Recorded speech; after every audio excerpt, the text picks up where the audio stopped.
What if I told you the biggest soccer revolution in North America isn't happening in the MLS or Europe? It's happening in Canada.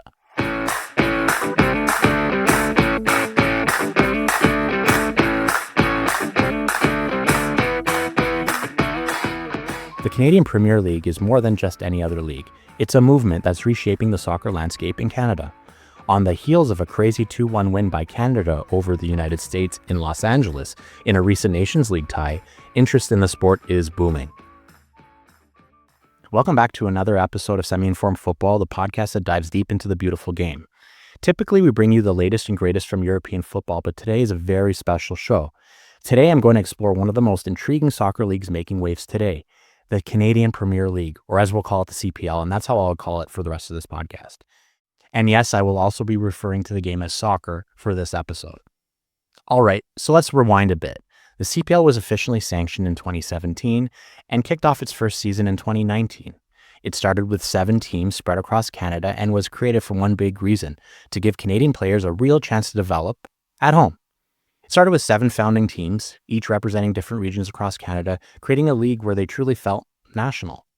Forge FC out of Hamilton, Ontario, Cavalry FC out of Calgary, Alberta, Pacific FC out of Langford, British Columbia, Halifax Wanderers FC out of Halifax, Nova Scotia, Valor FC out of Winnipeg, Manitoba, York United FC out of Toronto, Ontario, FC Edmonton. Now that's sadly folded in 2022. Since then, the league has welcomed just one expansion team, Atletico Ottawa, backed by Atletico Madrid, which joined in 2020. That addition showed that the league was starting to attract international attention. Now the big question is, what comes next? And we'll get into that later.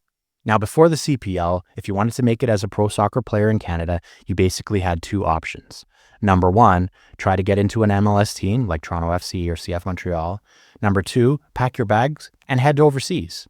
And that's a big problem, right? Canada has talent, but there really wasn't a domestic league giving them a shot to play professionally without leaving the country. The CPL came in to change that. What makes this league special isn't that it just exists, it's the way it prioritizes Canadian players. Teams have roster rules that force them to put Canadians on the pitch, including under 21 players who get guaranteed minutes throughout the season. That may sound like a small thing, but it's huge.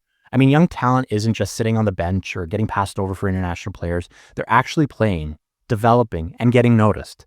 And this is why Canada's national team is starting to look stronger lately, because players finally have a system to grow in. So why should you care?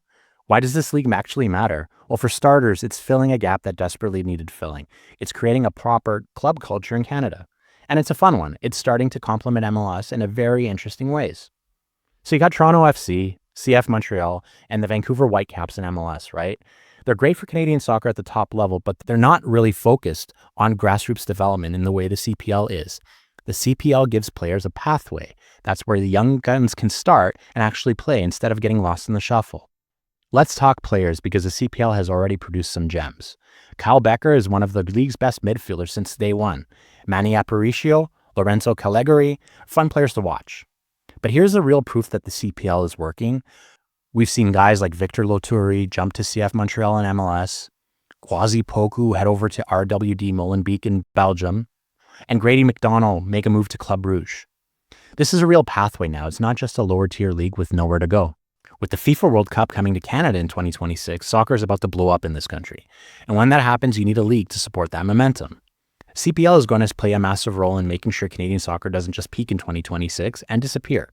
If the league keeps growing and producing talent, the national team will keep benefiting, and that means Canada become a legit football nation instead of just a World Cup co-host. And speaking of momentum, the CPL's 2025 season opener is coming up.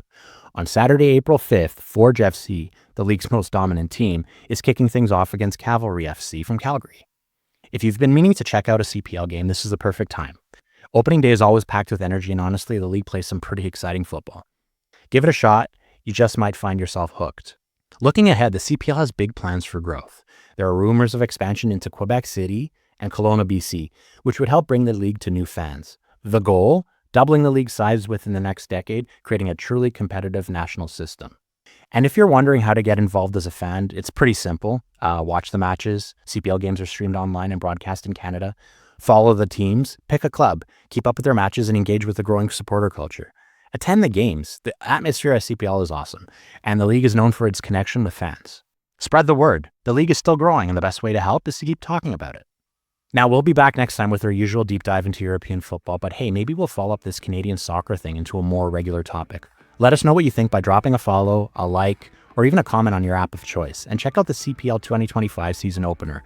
For my Canadian fans, that's 5:30 p.m. Eastern Standard Time on TSN, and for international fans at www.onesoccer.ca.